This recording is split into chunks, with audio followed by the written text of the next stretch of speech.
ఓం ఓం నమః పాణినికాత్యాయన పతంజలిభ్యః శబ్ద విద్యా సంప్రదాయ కర్తృభ్యః పరమర్షిభ్యః నమో మహద్భ్యో గురుభ్యో గురుభ్యః येनाक्षर समाम्नायमधिगम्य महेश्वरात् कृत्स्नं व्याकरणं प्रोक्तं तस्मै पाणिनये नमः येन धौता गिरः पुंसां विमलैः शब्दवारिभिः तमश्चाज्ञानजं भिन्नं तस्मै पाणिनये नमः वाक्यकारं वररुचिं भाष्यकारं पतञ्जलिं पाणिनिं सूत्रकारं च प्रणतोऽस्मि मुनित्रयं नमस्कृत्य तदुक्तेः परिभाव्य च वैयाकरणसिद्धान्तकौमुदीयं विरच्यते ద్వితీయ విభక్తి కర్తురీప్సితమం కర్మ. ఈ సూత్రాన్ని మాత్రం ఒకటికి 2 సార్లు, ఒకటికి 1000 సార్లు క్షుణ్ణముగా చదువుకొనుడు. ఇది అతి ముఖ్యమైన సూత్రము. ఓకే, ఇది నెంబర్ 1 పాయింట్. ఇది రాస్తున్నప్పుడు ఇందులో కర్తు శబ్దం యొక్క ఆవశ్యకత ఏమిటి, కర్తు కిం, ఈప్సితమం కిం, కర్మ కిం అనే ప్రశ్నలు వేసుకుని సమాధానము చెప్పవలెను. ఇది అయిపోయింది. అనభిహితి కూడా చెప్పేసుకున్నాం. ఇది అనభిహితము అయినప్పుడు, అంటే అభిహితము కానప్పుడు కర్మని, ఈ కర్మ సంజ్ఞ ప్రవర్తించినటువంటి దానికి ద్వితీయ విభక్తి వస్తుంది. ఇక్కడ దాకా వచ్చాం. తథాయుక్తం అనేది తర్వాతి సూత్రము. తథాయుక్త తథాయుక్తం చ అనీప్సితం. చకారము కూడా ఉన్నది, గమనించండి. అంటే కర్త క్రియ ద్వారా ఏమైంది,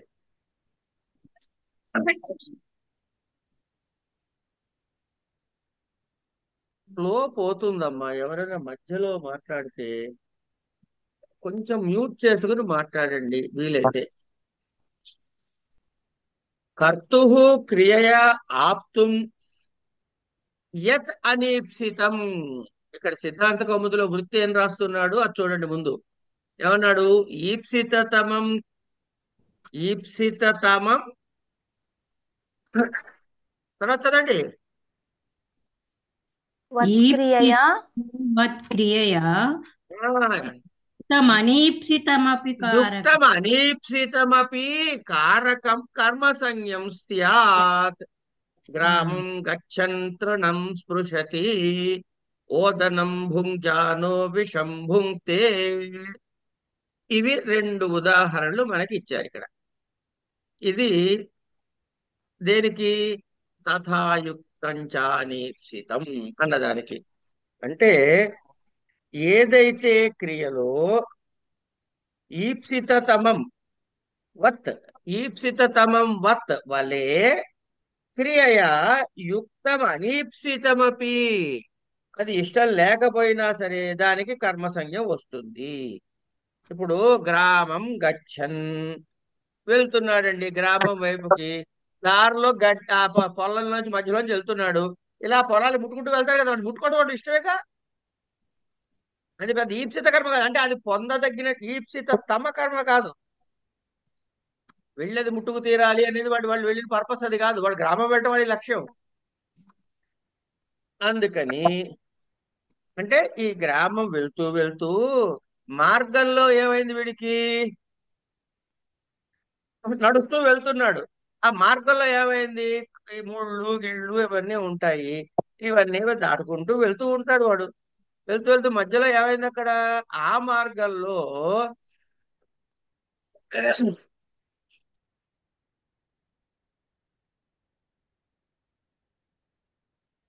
పక్కకి వెళ్తాడు. పక్కకి వెళ్ళి ఏం చేస్తాడు, ఇట్లా వెళ్తూ వెళ్తూ వెళ్తూ ఆ మధ్యలో అక్కడ గడ్డి ఉంటే గడ్డిని కూడా ముట్టుకున్నట్టండి. అది విషయం. అంటే ఇది ఇష్టము కాకపోయినా కూడా దీనికి కూడా కర్మ సంజ్ఞ ప్రవర్తిస్తుంది అన్నాడు.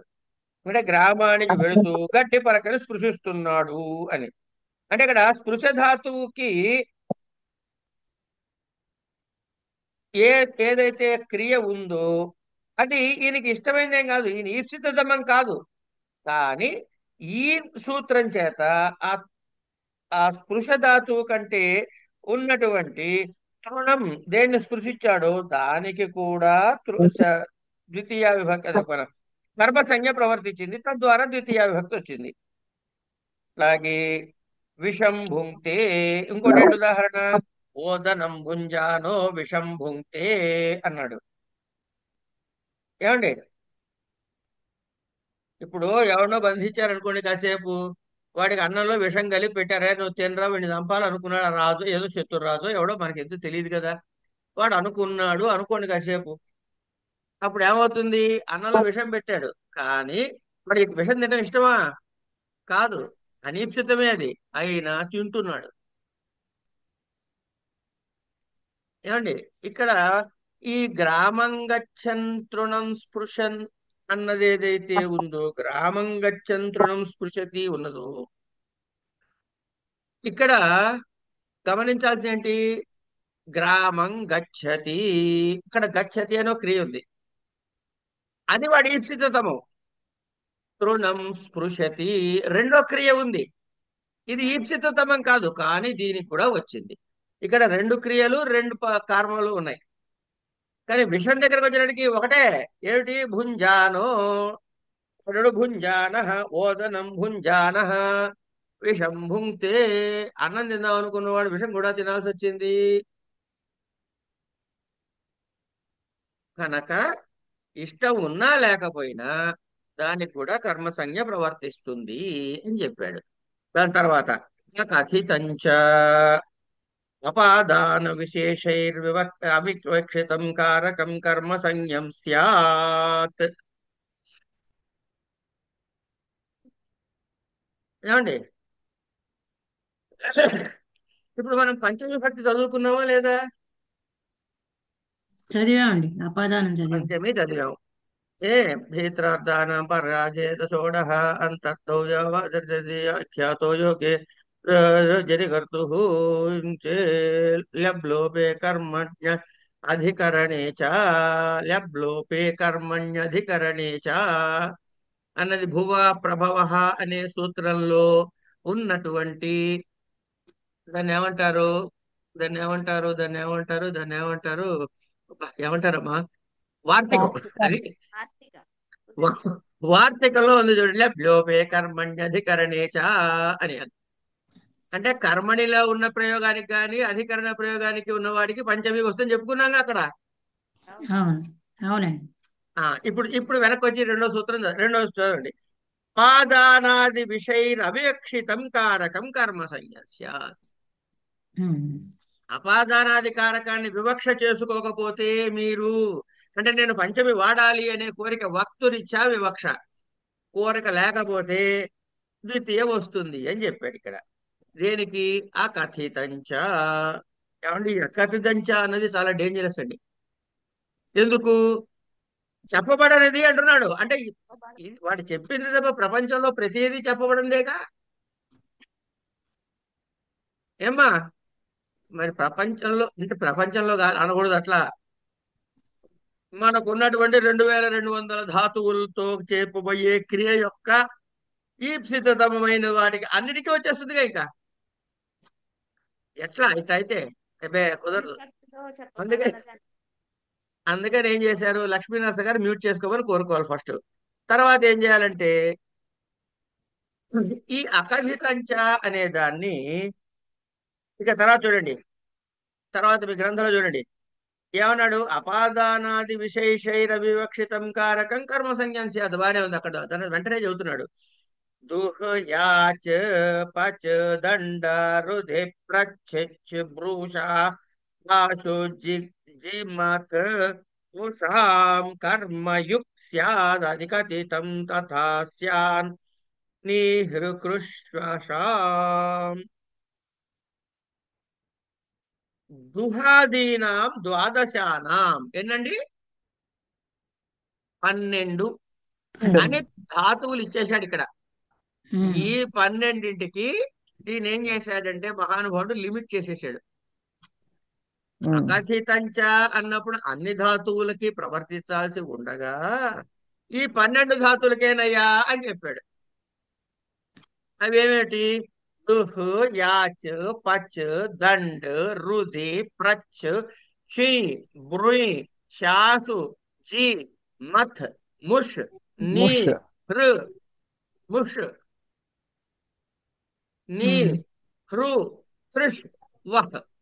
ఇవి 12 ధాతువులు. మళ్ళీ చెప్తా వినండి ఒకసారి. లెక్క పెట్టండి, ఎవరైనా 12 వచ్చేలా చూడండి ఒకసారి.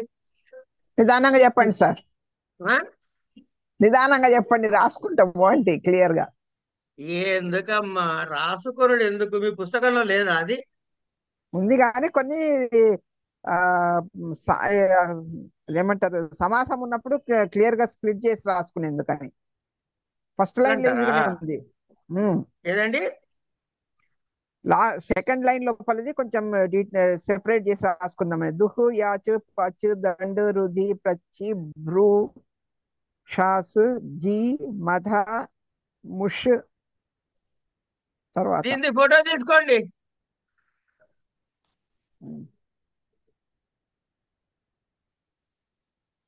మీరు పంపించండి గురుగారు, మేము రాసేసుకుంటాం నోట్స్.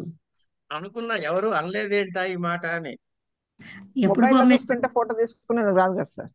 రాదు అమ్మా, కదా, మేము క్లాసు వింటున్నాం కదా. అబ్బా కరెక్టే అది కూడా. సరే, ఇది పంపిస్తానండి, టెన్షన్ లేదు.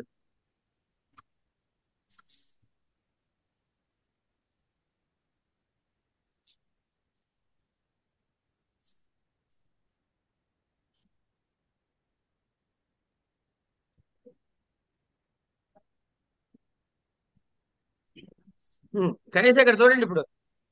అలాగే చూస్తున్నాం. దుఃఖ్ యాచ్ పచ్ దండ్ రుధి ప్రచ్ షీ బ్రూయ్ శాసు జీ మథ్ ముష్ నీ హృ త్రిష్ వహ్. ఉమ్. ఈ ధాతువులకి మాత్రము ద్వాదశాన ఏమండి తథా నీ ప్రభృతీనాం చతుర్నాం కర్మణా యజ్జుజతే తదేవా కథితం కర్మేతి పరిగణనం కర్తవ్యమిత్యర్థః.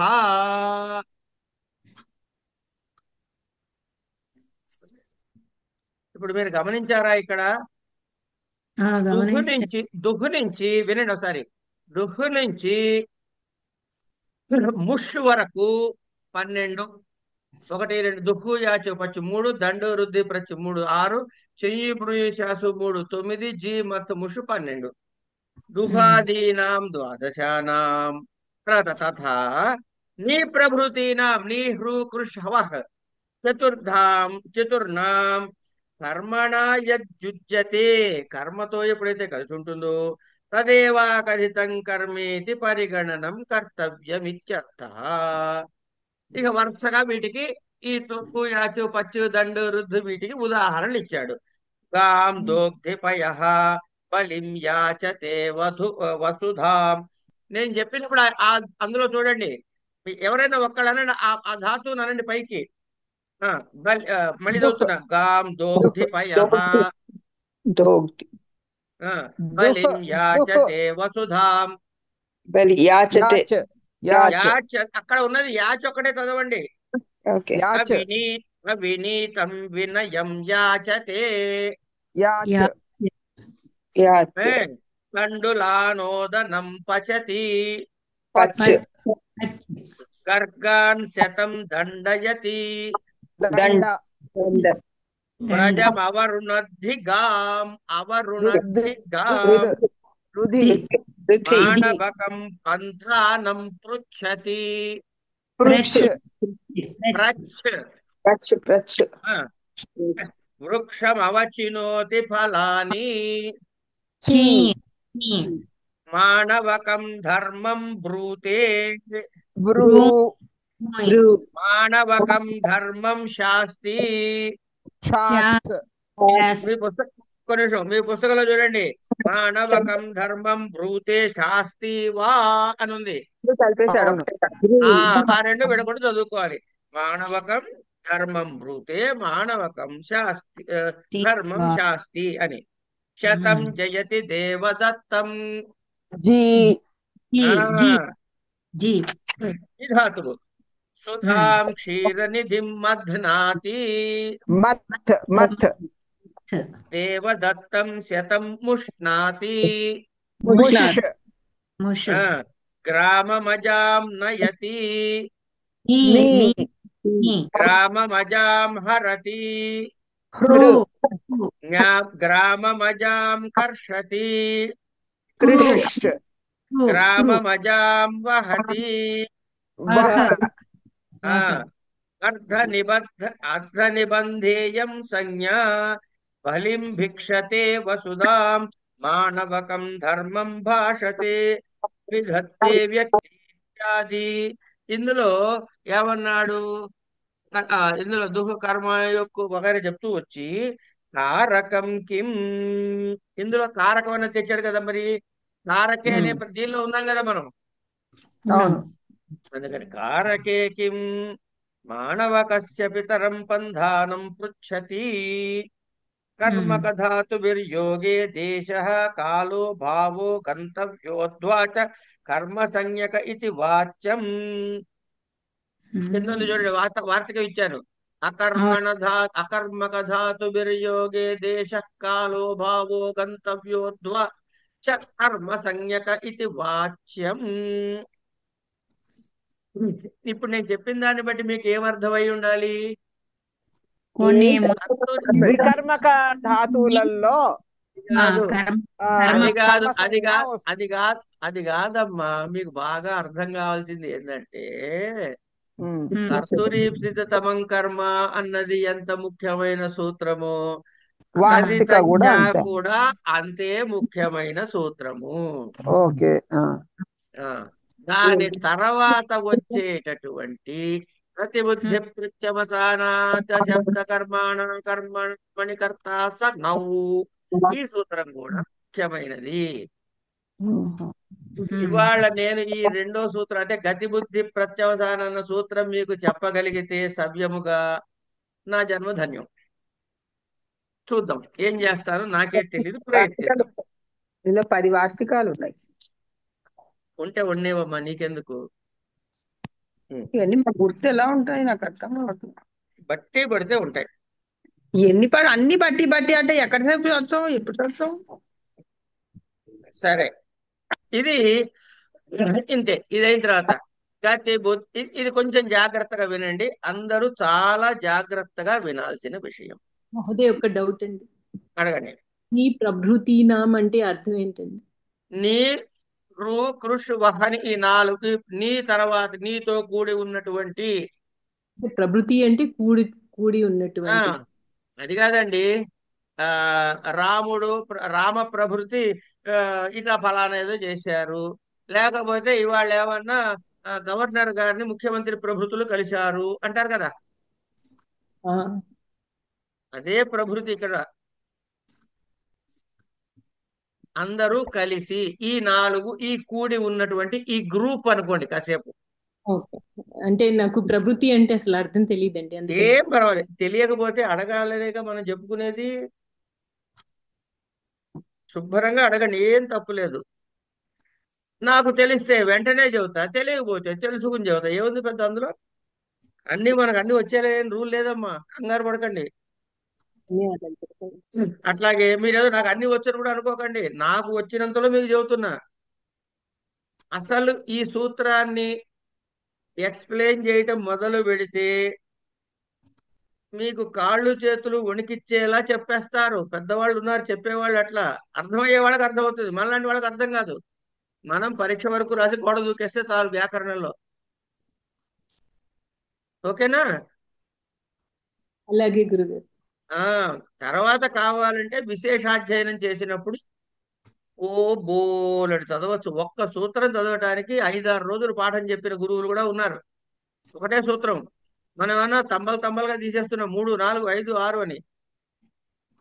అలా అని మీకు అన్యాయం చేయట్లే, పరీక్షకు కావాల్సినంత వరకు చెప్పుకుంటున్నాం. అంతే గురువు. అది గుర్తుపెట్టుకోండి.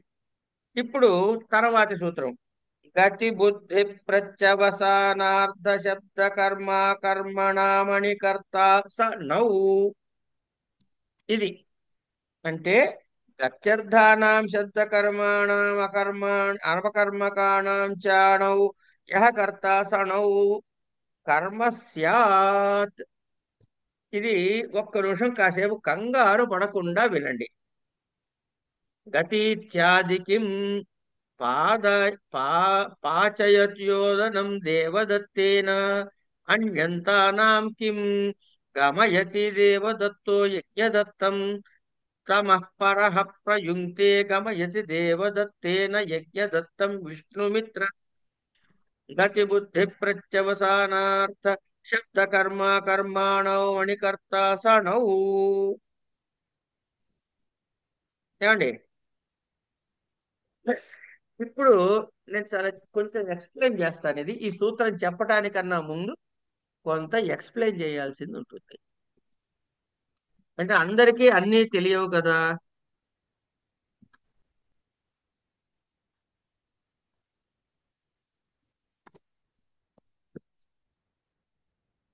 గబగబా స్క్రీన్ చదివేసేసుకోకండి. నేను చెప్పిన తర్వాత చదువుదురు గాని.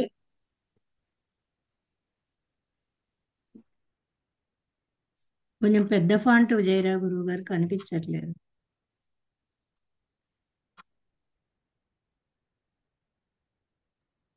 జూమ్ చేయొచ్చమ్మా మనమే. మనం అలా కొంచెం ఇలా టచ్ చేస్తే కొంచెం జూమ్ అవుతుంది. ఇప్పుడు అయిందా? కనబడుతుందా? ధన్యవాదాలు. కనబడుతుందా లేదా? జూమ్ చేసుకున్నానండి, కనబడుతుంది. జూమ్ దేనిపైన కనబడుతుంది. నేను స్క్రీన్ పెద్ద చేశా. నేను టచ్ చేశాను అందుకను. సరే. గతి బుద్ధి అని కర్త సణౌ అనే సూత్రం. ఇప్పుడు గమ్ అనే ఒక ధాతు ఉందమ్మా. అంటే దయచేసి వ్యాకరణం పూర్వం చదువుకున్నవారు అనగా కోవిడ్ వరకు చదివిన వాళ్ళు దయచేసి ఏమీ మాట్లాడకండి ప్లీజ్, రిక్వెస్ట్ ఇది. ఏమీ వ్యాకరణం చదవని వాళ్ళు మాత్రమే డౌట్లు అడగండి. ఇందులో మీకే చాలా ఎక్కువ డౌట్లు వస్తాయి. మీకు అసలు ఏమీ తెలియదు అనుకుని మనం మాట్లాడుకుంటున్నాం. ఓకే, చదివిన వాళ్ళు దయచేసి చెప్పకండి. ఎందుకంటే వాళ్ళు మీకు తెలుసు, వీళ్ళకి తెలియదు. వీళ్ళని కూడా మీ స్థాయికి తీసుకురావాలని నా ప్రయత్నం. గమ్ అనే ఒక ధాతువు ఉందమ్మా. గమ్ల ధాతువు గచ్చతి అని అర్థం. ఈ గచ్చతి అనే అర్థములో గచ్చతి అనేటటువంటి అర్థములో ఈ గమ్ల ధాతువుని వాడుతున్నాం మనం. వాడుతుంటే ఏమంటాము? ఈ గమ్ము ధాతువు అంటే ఏంటి అర్థం? గచ్చతి అంటే అర్థం ఏంటి చెప్పండి అమ్మా, చదువుకోని వాళ్ళు. వెళ్ళడం అండి. అంటే వెళ్ళడం. వెళ్ళడం. ఇప్పుడు దివ్య ఉంది, దివ్య ఆఫీసుకు వెళ్తుంది. దివ్య దివ్య ఏదో కార్యాలయం గచ్చతి అన్నాం. దివ్య పాఠశాలం గచ్చతి. పోనీ దివ్య పాఠశాల గచ్చతి.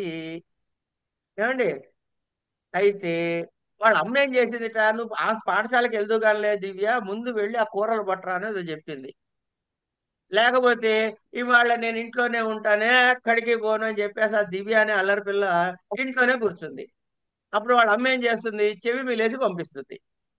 ఏమండి, అంటే వాళ్ళ అమ్మ దివ్యని పాఠశాలకి పంపిస్తున్నది.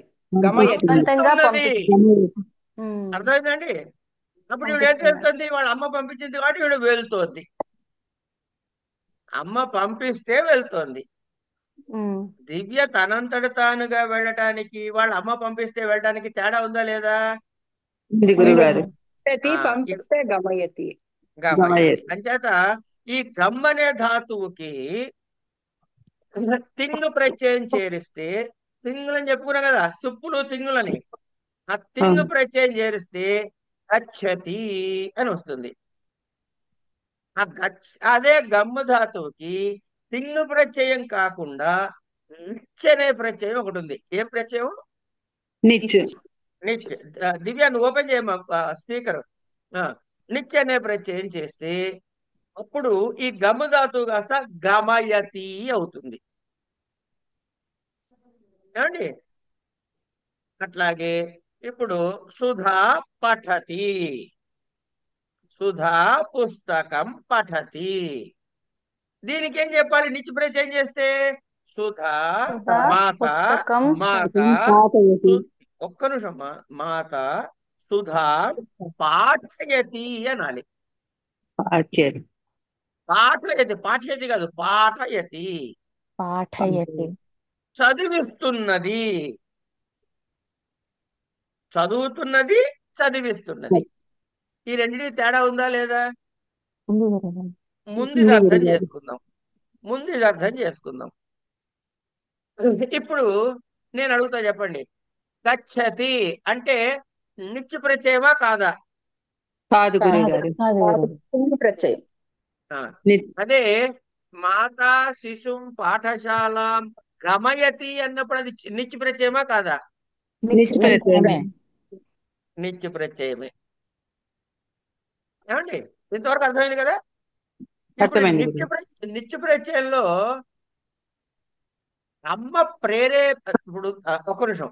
ఆ శిశు ఎవరు, నీ పేరేంటి? ఇందాక ఏం చెప్పి? దివ్య. దివ్య. దివ్య పాఠశాల గచ్చతి. దివ్య పాఠశాల గచ్చతి అన్నప్పుడు ఎక్కడికి వెళ్తోంది? పాఠశాలకు. పాఠశాలకి పాఠశాలకు.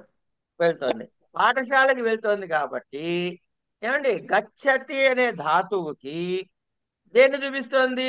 ఏం చెబుతోంది? ఆ క్రియ యొక్క ఆ, లక్ష్యం ఏమిటి? ఈప్సితమైంది ఏమిటి? పాఠశాలకి వెళ్ళటం. కనుక కర్తు ఈప్సితమం కర్మ అని పాఠశాలకి ద్వితీయ కర్మని సంజ్ఞ వచ్చింది. దానికి కర్మని అసహితం కాబట్టి ద్వితీయ విభక్తి కూడా వచ్చింది. వచ్చి దివ్య పాఠశాల గచ్చతి అయింది. ఇప్పుడు ఈ దివ్య అన్నది కర్త, క్రియ, కర్మ? కర్త. కర్త. ఏమండి, ఈ క్రియ ఉన్నదే, ఈ క్రియ నిత్య ప్రత్యయం చేర్చిన క్రియ, నిత్య ప్రత్యయం చేర్చని క్రియ? నిత్య ప్రత్యయం చేర్చలేదు, చేర్చని ఆ, క్రియ. నిత్య ప్రత్యయం చేర్చని క్రియ. ఇప్పుడు రెండో దానికి వద్దాం. మాత దివ్య పాఠశాల గమయతి. ఇప్పుడు ఈ గమ్ ధాతువుకి నిత్య ప్రత్యయం చేర్చినదా కానదా? నిత్య చేర్చినది. ప్రత్యయం చేసినది. చేర్చినది. ఏమండి, ఇప్పుడు ఈ ఇక్కడ శిశుం అన్నది కూడా ద్వితీయలో వచ్చింది, గమనించమ్మా. వెళ్తున్నది ఎవరు పాఠశాలకి? దివ్య. దివ్య. మరి ఇప్పుడు ఆ దివ్య క్రియ మన కర్త కావాలిగా? కర్త. ఆడ కర్తే కదా, మరి వెళ్తోంది కదా పాఠశాలకి. అవును. మరి పంపించిన తల్లి ఆవిడ కూడా కర్తే. అవును. అవును. అంటే ఇప్పుడు చూడండి జాగ్రత్తగా, ఒక స్టెప్ బై స్టెప్ వెళ్దాం మనం. ఏమీ కంగారు లేదు, ఇంకో 10 రోజులు బట్టే చదువుకుంది ఇదే. అందుకే మిగతా వాళ్ళందరినీ రిక్వెస్ట్ చేసేది చెప్పొద్దు అని, ఎందుకంటే వాళ్ళు చెప్పేసారనుకో మీకు అర్థం కాదు. అందుకని ఏమీ తెలియని వాళ్ళు మాత్రం మాట్లాడితే తెలిసిన వాళ్ళకి రివిజన్, తెలుసుకునే వాళ్ళకి వచ్చేస్తుంది. రైట్. ఇప్పుడు ఎన్ని క్రియలు, ఎంతమంది ఇక్కడ కర్తలు ఉన్నారు? ఇద్దరు. ఇద్దరు కర్తలు ఉన్నారు. ఏమండి, ఇద్దరు కర్తలు ఉంటే వాళ్ళని ఎట్లా గుర్తుపట్టాలి మనం? ఉమ్. అవునా కాదా? అవును గురుగారు. ఆ ఈ ఈ తలకాయ నొప్పి ఎప్పుడు వస్తుంది? నిత్య ప్రత్యయమైనటువంటి ధాతు వస్తే వస్తుందా, నిత్య ప్రత్యయం లేకపోతే వస్తుందా? నిత్య ప్రత్యయం అది ఉన్నప్పుడే వస్తుంది. తల ఊపావు కాబట్టి ప్రభావతి గారు మీరు కూడా అన్మ్యూట్ చేయొచ్చు. థ్యాంక్ యూ బాబాయ్. అదే, ఎవరు చదవలేదు వాళ్ళు ఓపెన్ చేయండి, పర్వాలేదు. కనుక చాలా సింపుల్ గా చెప్పేసుకుందాం అండి. నిత్య ప్రత్యయం లేకుండా మామూలుగా ఉన్నట్లయితే ఒకడే కర్త ఉంటాడు. నిత్య ప్రత్యయం చేరిస్తే ఇద్దరు ఇద్దరు కర్తలు. అంటే ఎవరి ఇద్దరు కర్తలు? ఒకడు చచ్చినట్టు స్కూల్కి వెళ్ళేవాడు, వాళ్ళని పేకపట్టు తోసేవాడు. ప్రేరేపించేవాళ్ళు. నేను చెప్తున్నాగా, ఆ మాట నేను వాడతా. సరే గురు. ఒకళ్ళు ప్రేరకులు, ఇంకోళ్ళు చేసేవాళ్ళు ప్రేరితులు. వీళ్ళనే ప్రయోజకకర్త, ప్రయోజ్యకర్త అంటాం. ఏమంటాం? ప్రయోజకకర్త ప్రయోజ్యకర్త. ప్రయోజ్యకర్త. ఇప్పుడు మాతా దివ్యాం పాఠశాలాం గమయతిలో పంపిస్తున్న వాళ్ళు, చేయించే వాళ్ళు ఎవరు? మాత. మాత. మాత. ఆవిడ ఏమిటవుతుంది? ప్రయోజకకర్త. అది చేస్తున్నది ఎవరు? దివ్య. ప్రయోజనం. ఇప్పుడు ఆవిడ ఏమిటవుతుంది? ప్రయోజకర్త. ప్రయోజ్య. ప్రయోజ్యకర్త. ఇంకో ఉదాహరణ చూడండి. దేవదత్త గ్రామం గచ్చతి. దేవదత్త గ్రామం గచ్చతి. ఇది గచ్చతి అనేది నిత్య ప్రత్యయంతో చేసిందా, తింగు ప్రత్యయంతో చేసిందా? ఇంగ ప్రచయం. లింగ ప్రత్యయంతో చేస్తుంది. ఇప్పుడు ఈ గచ్చతి పైన వచ్చేసింది కదా. దేవదత్తం యజ్ఞదత్త దేవదత్తం గ్రామం గమయతి. ఇప్పుడు చెప్పండి. యజ్ఞదత్త యజ్ఞదత్త ప్రయోజకర్త, దేవదత్తం ప్రయోజ్యకర్త. మీరు 3వ లైన్ చదవద్దు, 2వ లైన్ దగ్గరే ఆగిపోండి. ఇక్కడే ఆగండి. యజ్ఞదత్త ప్రయోజకర్త, దేవదత్తం ప్రయోజకర్త. ఇక్కడే ఆగండి. కింద ముగ్గురు ఉన్నారు. వద్దు, కిందకి పోవద్దని చెబుతున్నా. అందుకే మీరు కిందకి వెళ్తారంటే కింద తీసేస్తా నేను. లేదండి, వెళ్ళం గురువు గారు.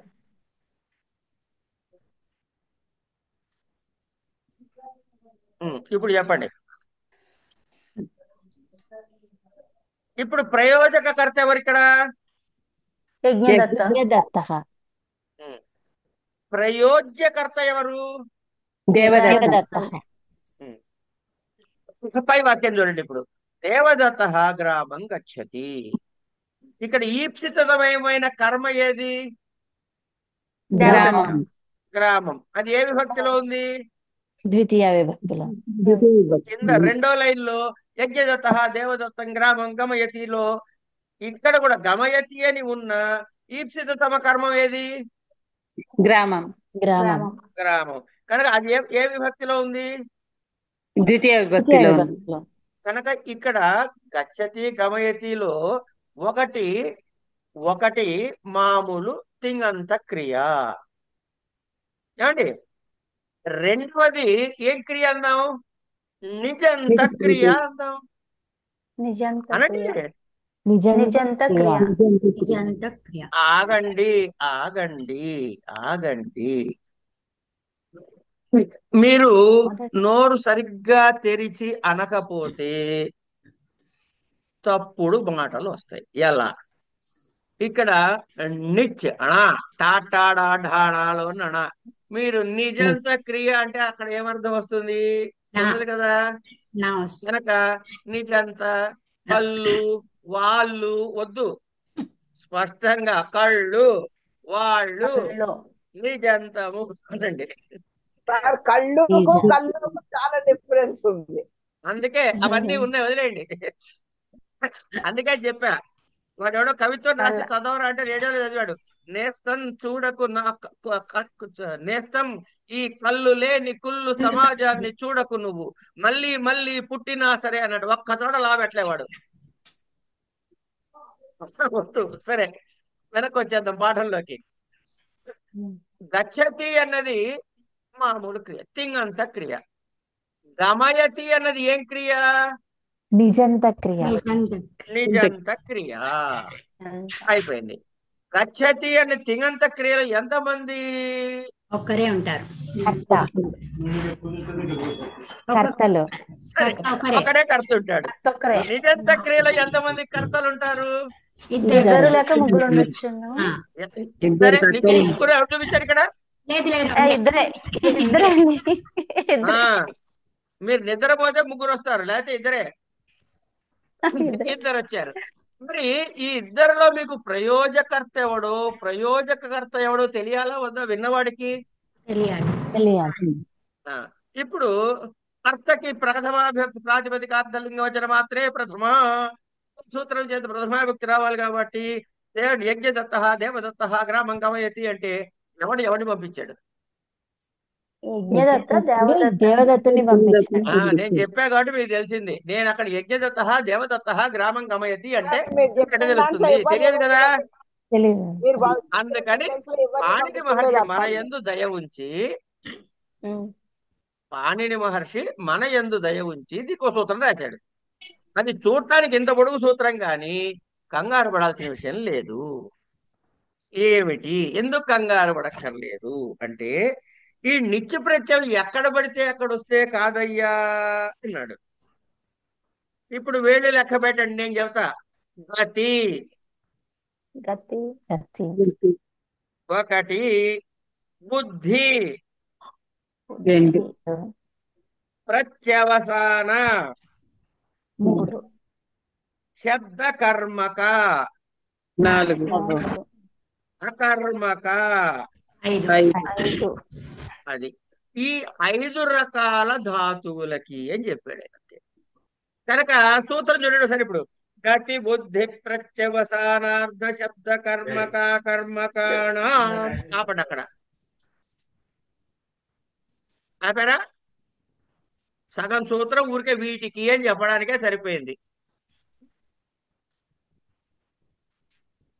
గతి బుద్ధి ప్రత్యవసానార్థ శబ్ద కర్మక కర్మకాణం అయిపోయింది. ఈ వీటికి ఏం చేయాలట తర్వాత చెప్తున్నాడండి. అణికర్త సహ నౌ అన్నాడు. ఏమండి అంటే గతి అంటే గమనము, బుద్ధి ప్రత్యవసానము అంటే భోజనము తిను, బుద్ధి మామూలుగా, ప్రత్యవసానం అంటే తినటము.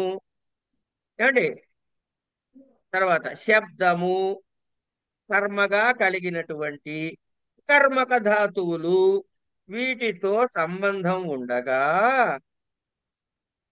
ఏమండి అన్యంతావస్థ అన్నాడు. ఇప్పుడు మీరు చెప్పండి, దేవదత్త గ్రామం గచ్చతి, యజ్ఞదత్త దేవదత్తం గ్రామం గమయతి అనే వాట్లల్లో ఏ క్రియ అన్యంతావస్థలో ఉంది?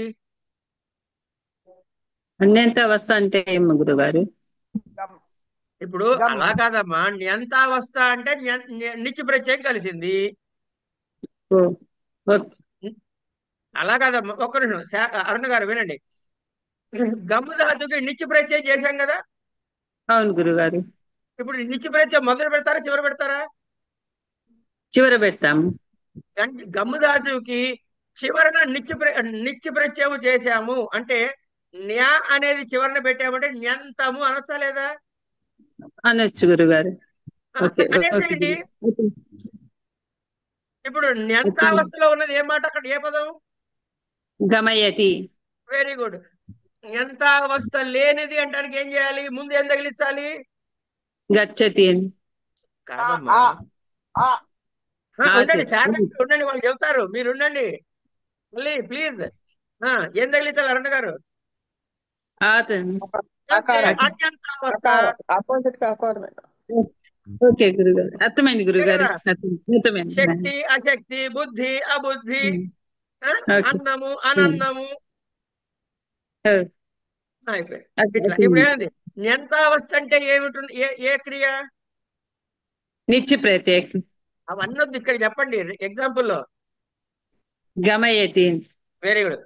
అన్యంతము అంటే అన్యంతావస్థలో ఉన్న క్రియది గమయతి ముందున్నది. గమయతి దేవదత్త చూసి చెప్పండి. గచ్చతి. గచ్చతి. గమయతికి ముందు గచ్చతి. గచ్చతి. న్యంతావస్థలో ఉన్నది అంటే నిత్య ప్రత్యయం వచ్చిన ధాతువు వస్తే, నిత్య ప్రత్యయం వస్తే ఎవరి రూపం వస్తుంది? గమయతి.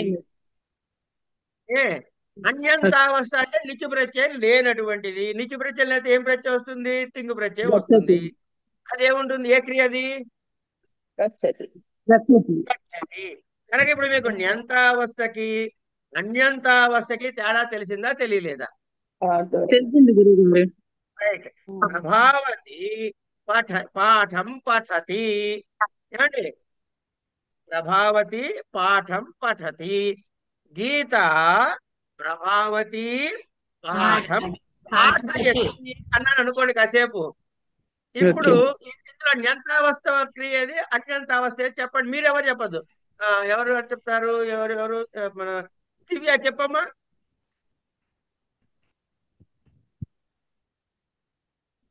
దివ్య లేదు. ఆ, ఆ, ప్రభావతి చెప్పు. అన్యంత ప్రత్యయము.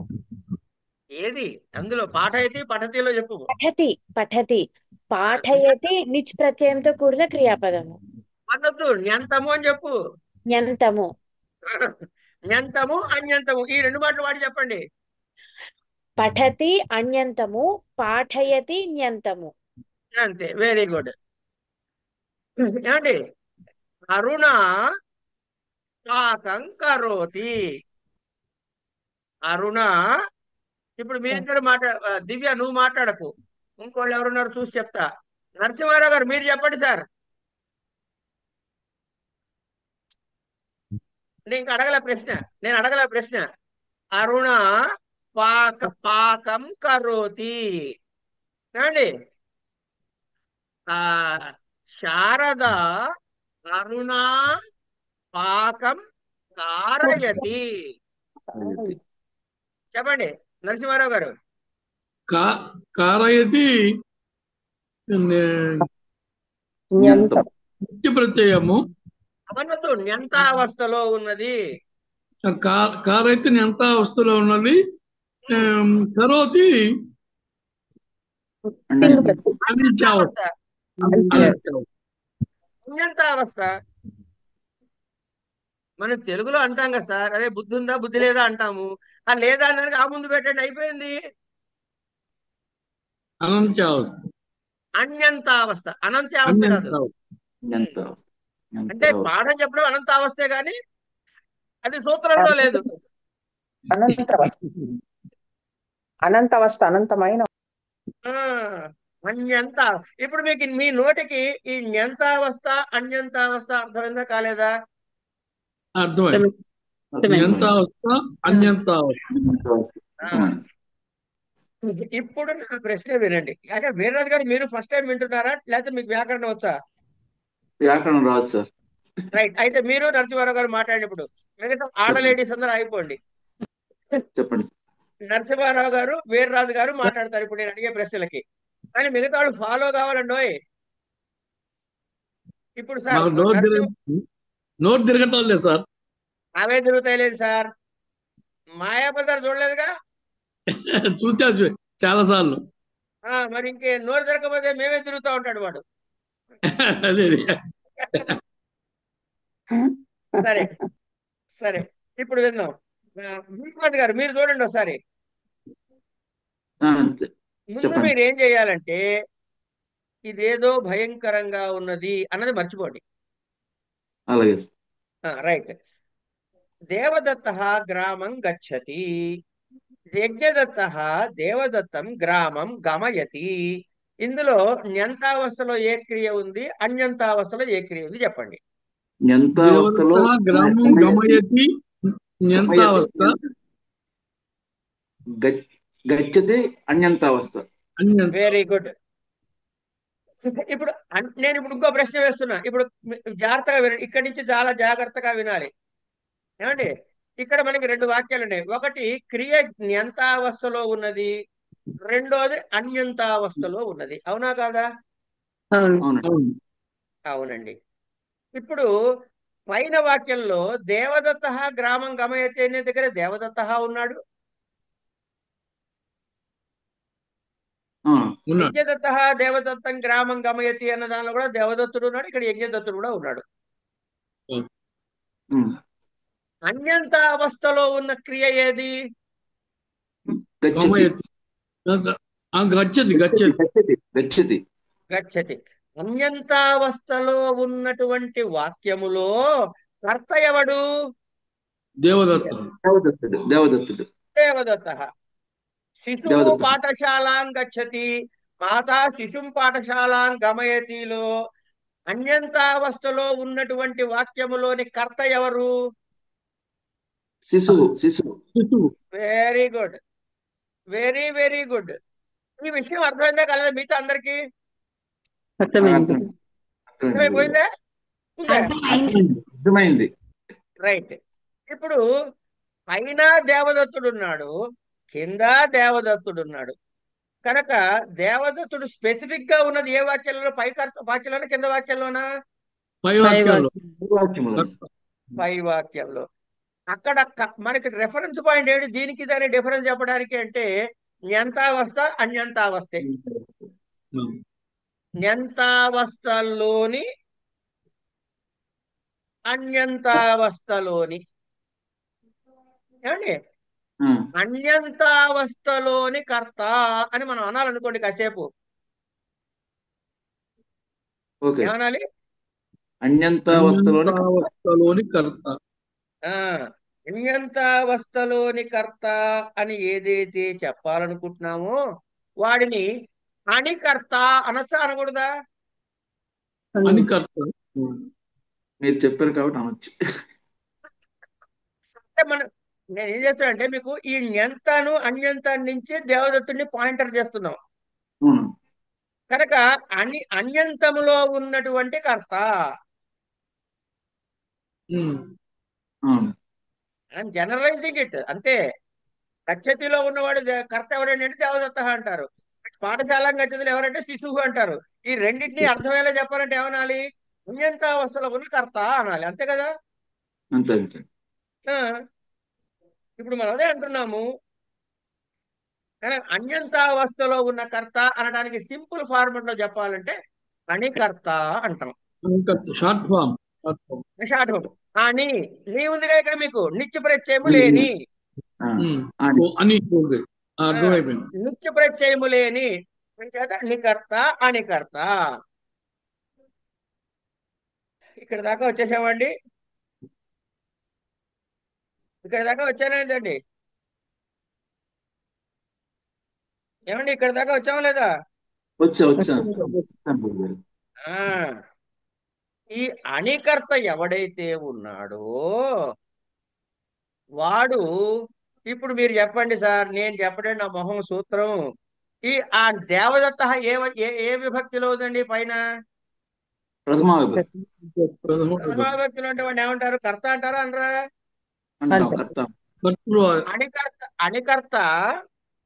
అణికర్త ఏమండి కిందకు వచ్చేటికి ఏ విభక్తిలోకి వచ్చాడు? ద్వితీయ విభక్తి దేవదత్తం. అంచేత ఎవడైతే అణికర్త ఉన్నాడో వాడు నిజంత ప్రయోగములో ద్వితీయ విభక్తిలోకి వస్తాడు. ఓకే సార్, బాగుంది. Clear sir. ప్రభావతి గీత ప్రభావతి పాఠం పఠతి. ఇప్పుడు ఇందులో అణికర్త ఎవరు? ప్రభావతి. గీత ప్రభావతి పాఠం పాఠయతి. ఇక్కడ అణికర్త ఎవరు అమ్ముతోంది? ఇక్కడ ద్వితీయ విభక్తికి వస్తుంది. ద్వితీయ విభక్తి వస్తుంది. మామూలుగా అయితే కర్తకేం రావాలి? ప్రథమ రావాలి, లేకపోతే తృతీయ కూడా రావచ్చు. మర్చిపోకండి, కర్తృకరణయోస్తృతీయ. అభిహితే అనభిహితే. అభిహితమైనప్పుడే ప్రథమ విభక్తి, అనభిహితమైతే కర్తకు కూడా తృతీయ విభక్తి వస్తుంది. రామేణ బాణేన హతో వాలి. ఓకేనా? Okay sir. కనుక మనం పట్టుకోవాల్సిన వాడిని ఏమండి? అణికర్తని పట్టుకుంటే వాడిని కింద నిత్య ప్రత్యయంలో నిజంత ప్రయోగంలో వాడికి ద్వితీయ వస్తుంది. ఏమండి ఇది క్లియరా కాదా? క్లియర్ సార్, బాగా క్లియర్. చాలా క్లియర్ గా అర్థమైపోయింది కదా? అర్థమైంది. పోకుండా ఉంచుకోండి. ఇప్పుడు మిగిలినటువంటి అంటే ఎవడికి ఇది ప్రయోజకర్త. మరి మిగతా వాడు యజ్ఞదత్తుడు ఏమవుతాడు?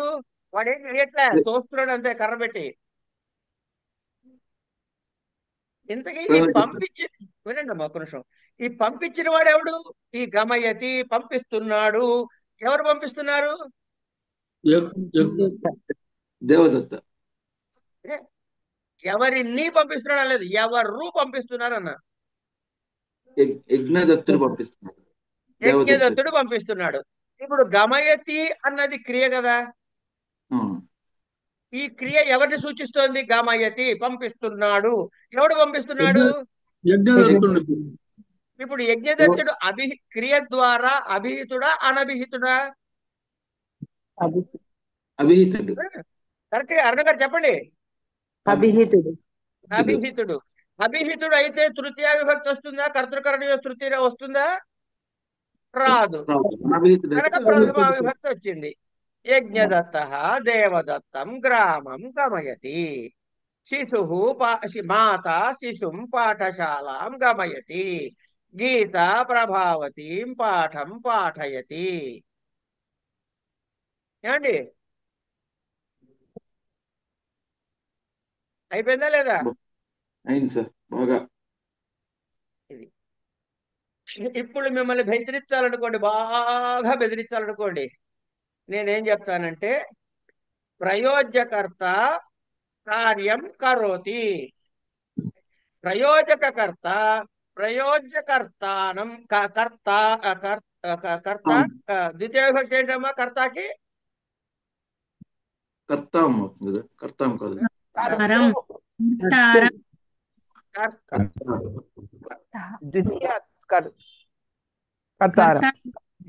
పితృ శబ్దం చెప్పండి. పితరం. అంటే ఇప్పుడు కర్తారం అవుతా, కర్తం ఏమిటవుతుంది ఇక్కడ? అయింది కదా. ఆయన ఏం చేస్తున్నాడు? క్రియా కార్యం కారయతి. అరుణ శారదా పాకం కారయతి. అర్థమైందండి? ఈ కారయతి కారణవతి. ఇప్పుడు మనకి ఋషుల యొక్క గొప్పతనాన్ని మీకు చెప్తా. మనకి ఇందులో ఏమేమి ఉన్నాయి, ఏమేం కావాలి? ఎగ్జాంపుల్స్ దేనికి కావాలి?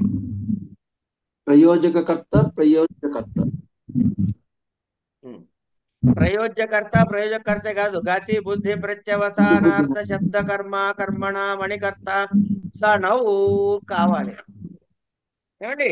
అణికర్త అయిన వాడు సణౌ అని ఇక్కడ చెప్పేశాడు మనకి. ఇప్పుడు ఏమేంటి ఎగ్జాంపుల్స్ ఎన్ని చెప్పుకోవాలండి? గతికి చెప్పుకోవాలి, ఇంకా దేని చెప్పుకోవాలి?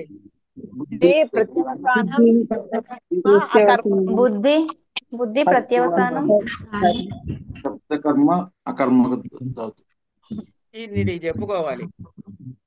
ఇప్పుడు నాతో దయచేసి అనండి అందరూ. నేను చదివింది నేను అన్నాక మీరు అనండి. కింద ఒక శ్లోకం రాసా చూడండి. శత్రున గమయత్ స్వర్గం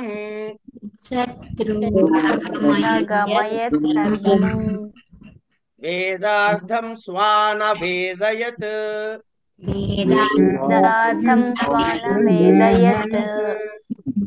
ఆశయచ్చామృతం దేవాన్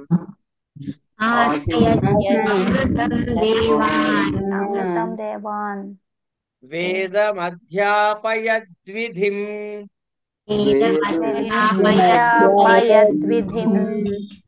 ఆశయన్ సలిలే పృథివీం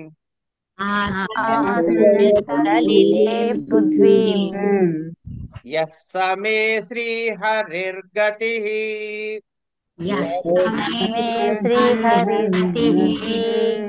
మొదటి నుంచి చెప్తా, మళ్ళీ వినండి.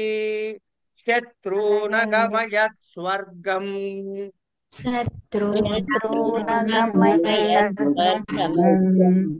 గతి గతి గమయతి.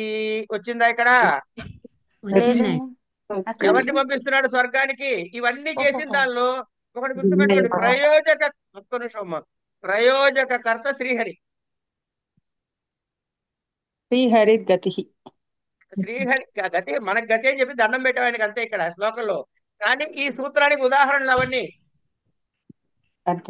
శ్రీహరి ఏం చేశాడు? అలాంటి శ్రీహరి ఇగో శత్రువునగమై పంపించిన వాడు ఫలానా వాడు ఫలానా వాడు అని శ్రీహరి నాకు దిక్కు అని నమస్కారం పెడుతున్నాం శ్రీహరికి.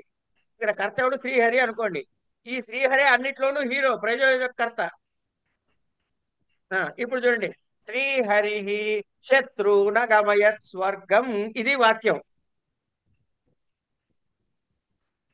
నగమయత్ పంపించాడు ఎవరిని? శత్రువులని. ఎక్కడికి? స్వర్గానికి. ఎవడు? శ్రీహరి. కనుక నిత్య ప్రత్యయంలో అనిజంతమైన కర్త ఎవరు? శత్రువులు. వాళ్ళకి ఏమైనా ఇక్కడ ద్వితీయ విభక్తి వచ్చింది. హరి అలాగే ఉన్నాడు. శ్రీహరి శత్రువున్ అగమయత్ స్వర్గం. తర్వాత బుద్ధ్యర్థకం, గతి బుద్ధి కదా. స్వాన్ వేదార్థం అవేదయత్ అన్నాడు. ఏమండి? స్వాన్ వేదార్థం అవేదయత్ అంటే ఇది జ్ఞానార్థక బుద్ధి కాబట్టి జ్ఞానార్థకమైనది. స్వాన్ అంటే ఏమిటి? స్వ అనే శబ్దానికి ద్వితీయ విభక్తి రూపం. శ్రీహరి తన వారికి వేదమును అర్థాన్ని చెప్పాడు. బుద్ధికి వచ్చేసింది. తర్వాత ప్రత్యవసానార్థం ఏమన్నాడు ఇక్కడ? ఆశయాచ్చమృతం దేవాన్ అంటే దేవాన్ అమృతం ఆశయత్, వాళ్ళకి తాగించాడు, తినిపించాడు. ఎవరు? మళ్ళీ మనవాడే హీరో శ్రీహరి. శ్రీహరి ఆశయచ్చమృతం దేవాన్, దేవతలకి అమృతము తాగించాడు శ్రీహరి. కనుక ఇక్కడ ఎవరు? మళ్ళీ దేవతలకు పైన దేవాహ అమృతం పిబతి అంటే ఇక్కడ ఆయయతి అని వస్తుంది ఇక్కడ. అట్లా అయిన తర్వాత శబ్దకర్మకి ఏం చెప్తున్నాడు? దేవానైన తర్వాత వేదమధ్యాపయతి విధిం. విధి అంటే బ్రహ్మగారు. బ్రహ్మగారికి వేదాల్ని అధ్యాపనం చేయించాట శ్రీహరి కూర్చోబెట్టి. వేదం అధ్యాపయతి విధిం. విధిం అంటే అక్కడ ఎవరు? ఇక్కడ ప్రయోజకర్త ఎవడు? విధి అంటే బ్రహ్మగారు. అందుకని విధిం అని వచ్చింది. శబ్దకర్మ అయిపోయింది. తర్వాత ఏమిటి? అకర్మక ధాతు. ఏమన్నాడు? సారీ,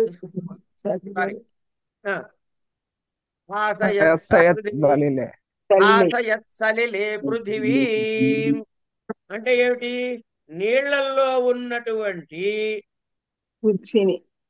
పృథివిని ఏం చేశాడు ఆయన? అది తీశాడు.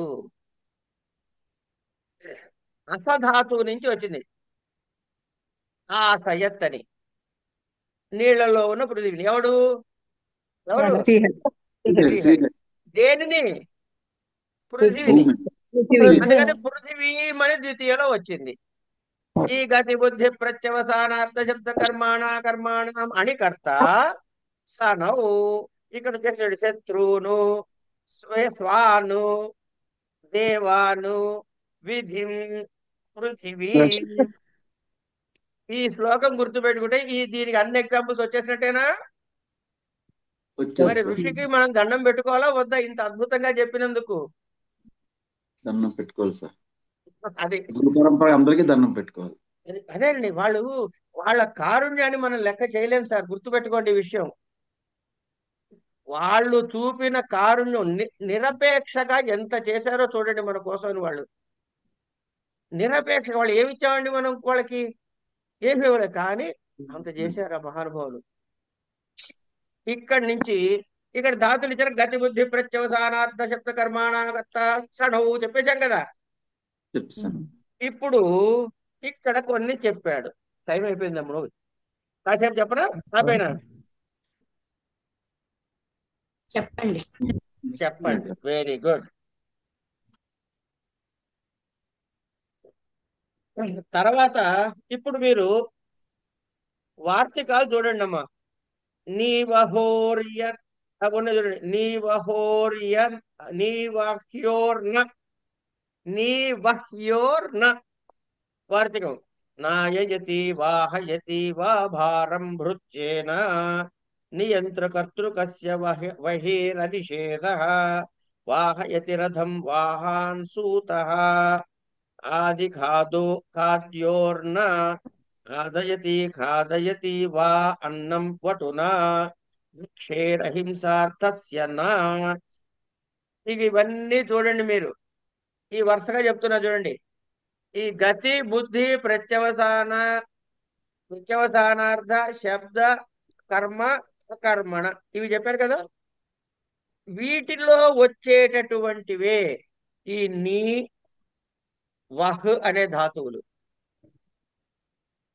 ఇట్లా ఇది ఆది ఖాది ఏ భక్షేరహింసార్థస్య నా. ఏందే అమ్మా శారద గారు ఎవరితో ప్లాస్టిక్ కోపడుతున్నారు? శారద గారు మ్యూట్ డిస్టర్బెన్స్ చేసుకోండి సార్. చేశారు. ఈ నీ ధాతువు వహ్ ధాతువు అన్న దానిలో వచ్చినప్పుడు రాదు. ఏమిటి రాదు? ఈ ద్వితీయలోకి మారదు అని. ఏమిటి మారదు? ప్రయోజ్యకర్త ద్వితీయలో రాదు అని చెబుతున్నాడు.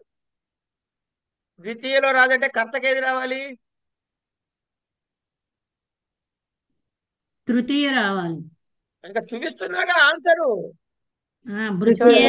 తృతీయ అన్నారు, తెలిసిపోయింది.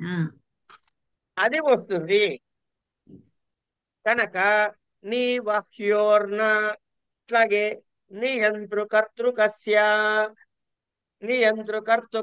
కర్తృకస్య వహేర్ అనిషేధ. నియంతృకర్తృకం అయినప్పుడు ఇప్పుడు పైన ఒక్కసారి గమనించండి. గతి బుద్ధి ప్రత్యవసానంలో గతికి చెప్తున్నాడు, అందులో ఈ నీ వహకి రాదని చెప్పాడు. అంటే ఈ సూత్రానికి ఇది అపవాద సూత్రమేనా కాదా? నిషేధ సూత్రం. ఒక్కరు స్వామివారు నా మాట వినండి. 8:30 నుంచి 10 వరకు నేను భగవద్గీత క్లాసులో ఉంటా. వీళ్ళది శృంగేరి వారి దానిలో చేస్తా. 8 o'clock నేనే చేస్తా మీకు. ఏమండి, ఇప్పుడు గతి బుద్ధి ప్రత్యవధానం అనే సూత్రానికి ఈ నీ వహ్యోర్ నా అన్నది అపవాద సూత్రమేనా కాదా? అపవాద సూత్రము అంటే దానికి నెగేట్ చేస్తున్నది, అది కాదు అని చెప్పే సూత్రం అపవాద సూత్రం అంటే. దాని వెంటనే కింద ఏమంటున్నాడు? నియంతృకర్తృకస్య వహేర్ అనిషేధ అన్నాడు. ఈ నీ వహకి రాదయ్యా అని చెబుతూ మళ్ళీ ఈ వహకి ఫలానా కండిషన్ అయితే వస్తుంది అని చెప్తున్నాడు. అంటే అపవాదుకి అపవాదు. అర్థమైందండి? అర్థమైందా కాలేదా? ఈ 3 ముక్కలు అర్థమైనా కాలేదు చెప్పండి ఫస్ట్.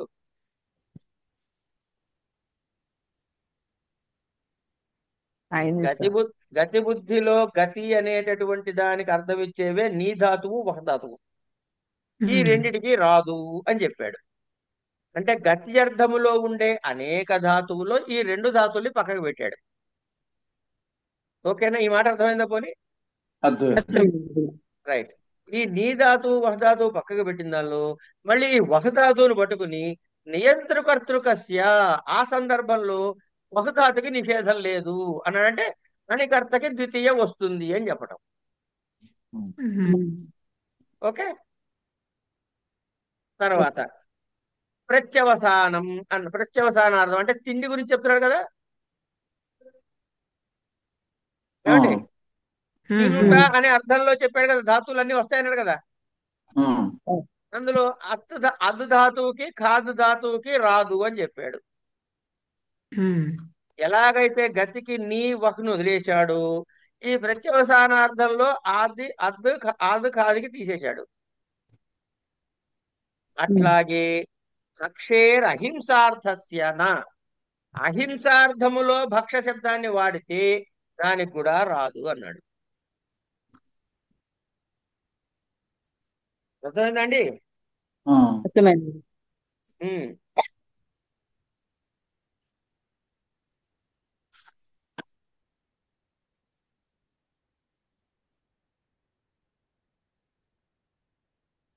తర్వాత ఆ ప్రత్యవసాన అర్థం అయిపోయింది. తర్వాత శబ్దకర్మ.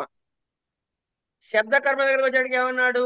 జల్పతి ప్రభృతి నాముపసంఖ్యానం అన్నాడు.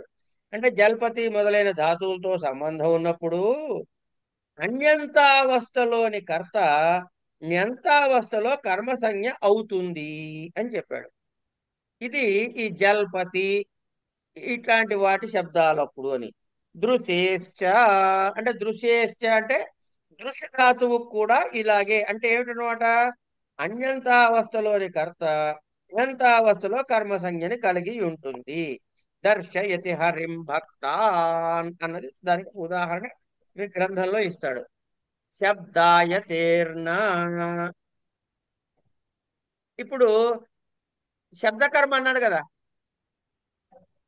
ఏమండి? ఊళ్ళు రావట్లేదు ఎవరి దగ్గర నుంచి? వింటున్నాం గురుగారు. అవునండి. కొంచెం సాచురేట్ శబ్దకర్మకి శబ్దము చేయిస్తున్నాడు. శబ్దాయతే అనే వచ్చినప్పుడు నా దానికి కూడా ఈ ద్వితీయ ఇందులోకి మారదు అని చెప్పాడు. ఇవి ఈ సూత్రం తాలూకు దాన్ని ఏమంటారు? దేవుడు చాలా మేలు చేసి ఏదో అంటారండి వీటి పక్కన రాసిన వాటిని. వార్తికాలు. వార్తికం సార్. వార్తికాలు చెప్పాడు. ఈ సూత్రాన్ని ఇవాళ కొంచెం మీరు మీ పుస్తకంలో ఏ విధంగా ఇచ్చారో 1కి 2 సార్లు చదివి నలిపి తూపు చేసుకుని తాగండి. ఏమండి? అర్థమయ్యిందా పోయిందా? అర్థమైంది. కొంచెం అర్థమైంది. గురుగారు అర్థమై కొంచెం పోయింది గురుగారు. బ్రెయిన్ సాచురేట్ అయిపోయింది. చాలా నిజాయితీగా చెప్పారు ఉమ్మగారు. ఇదంతా కూడా ఇతర ఆల్కహాల్ మాదిరి ఎవాపరేట్ అయిపోతుంది సార్. ఈ చెవులో వింటే ఇంకో చెవులో వెళ్ళిపోతూ ఉంటుంది. ఇది కరెక్ట్. అయితే ఏంటంటే నాలాంటి వాడు ఓ చెవులో వింటే ఓ చెవులో పోతుంది కదా అని చెప్పి ఓ చెవు మూసు కూర్చున్నట్ట. పత్తి పెట్టుకొని కూర్చుంటే పోదు. ఆగండి, అసలు విషయం చెప్పనియండి. అయితే నిజానికి నా చెవులోంచి పొయ్యే చెవు ఇది, వినే చెవు ఇది. కనుక ఇందు నుంచి కూడా లోపలికి పోలే. భలే ఉంది సార్ మీ జోక్.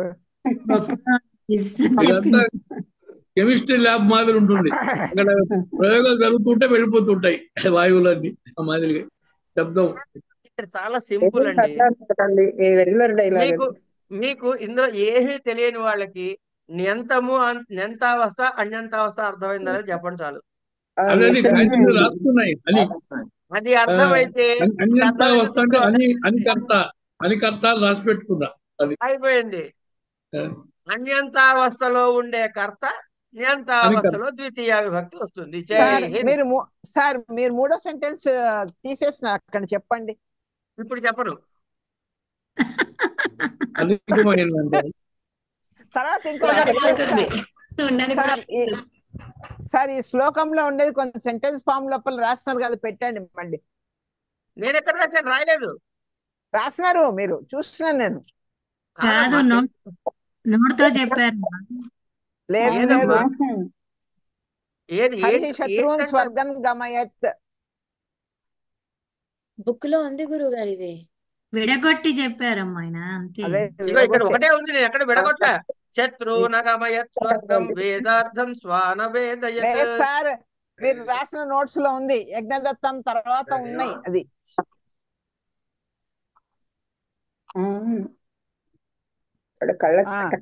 ఉంది కదా సార్, అక్కడ ఒక్కటే ఉంది. మరి రెండో దాచేశారు. అలా కాదమ్మా. శత్రవ స్వర్గం అగచ్చన్ హరి శత్రు స్వర్గం అమగమయత్ అని దీని లైన్ లో ఒక వాక్యానికే చూపించా. మిగతా మీరు ఊహించుకోవాలి. ఓకే సార్, అది మీకు హోంవర్క్. అదే చెప్పబోతున్నా. మీరు అడిగారు మిగతా వాటికి 2 రాయండి అని చెప్పబోతున్నా, మీరు అడిగారు. కాదు మేడం, మీరు అడిగేసరికి హోంవర్క్ ఇచ్చాడు, లేకపోతే ఇచ్చేవాళ్ళు కాదు. అసలే చాలా ఇది బాగుంది. మీరు ఏదో పట్టుకున్నా అన్నారు అంతే, మమ్మల్ని ఫిట్టింగ్ చేస్తాడు. గీత గారు మీ శ్రమ చాలా గొప్పగా ఉందండి. మేము అసలు పడలేము. మేమంతా వినేవాళ్ళమే కానీ నోరు తిరగటం లే బాగు. అంటే అది వింటూ రాసుకుంటాం కదా, రాసే లోపు 2-3 సార్లు రిపీట్ మోడ్ లో పెడితే వినబడుతుంది కదా అని రాస్తూ చదివాను. మీరు అదే గురువు గారికి తగిన సోదరి మీరు. అంత సీన్ ఏం లేదులేండి, మల్టీ టాలెంటెడ్. అంత సీన్ ఏం లేదు. సరే ఇక్కడ ఆపుకుందామండి. మంచిదండి. ధన్యవాదాలు. ఇవాళ ఈ గతి బుద్ధి ప్రత్యాసం చూడగానే ఇంత పొడుగు సూత్రం ఉందిరా బాబు అని భయపడతారేమో అని దాన్ని చిన్న ముక్కలు చేసి చెప్పే ప్రయత్నం చేశా. ఆ సూత్రం అర్థమవుతే మీరు హాయిగా మొత్తం కారక ప్రకారం రాసేసినట్టే. 1-2 సార్లు వింటే గానీ మొట్టపట్టదు లేండి సార్. ఒకసారి మొదటిసారి కదా వినడం ఇది. ఎవరైనా వినొద్దు అని మీ ఇంటికి వస్తే నాకు చెప్పండి. గురుగారు అది సూత్రం అర్థమైంది కానీ దాని తర్వాత వార్తికాలు చెప్పారు చూడండి, అవి సగం బుర్రలోకి వెళ్ళలేదు. ఏం పర్వాలేదు, మీ టెక్స్ట్ బుక్ లో ఈ వార్తకాలకు ఉన్నాయి కదా ఉదాహరణ. ఉన్నాయి గురుగారు, చూస్తాను. ఓసారి చదవండి వాళ్ళ. ఉమా రైట్, ఈ పేరు గుర్తు పెట్టుకోవాలి సార్. ఒక క్వశ్చన్ సార్. ఈ అకథితంలో ఉన్న అన్ని 10 సెంటెన్సెస్ బట్టి కొట్టాలా ప్రతి ఒక్క క్రియకు, వికర్మక క్రియలకు? మీరు అక్కడ అది మీకు అన్ని ఇచ్చాడు, మీకు అది అడిగితే గనక గతికర్తము విద్యార్థి రాసేస్తే సరిపోతుంది. ఎవరికైనా ఓపికండి విడివిడిగా ఎగ్జాంపుల్ రాస్తే 12కి 12 పడతాయి, 10కి 10 పడతాయి. రాయాలనుకోండి, ఈ ఒక్క శ్లోకాన్ని నోటికి చేస్తే 10 వాక్యాలని నోటికి వచ్చే ఉంటాయి. అదిగా సార్, అకథితం లోపల ఉన్న ఎగ్జాంపుల్స్ అన్ని నేర్చుకోవాలా?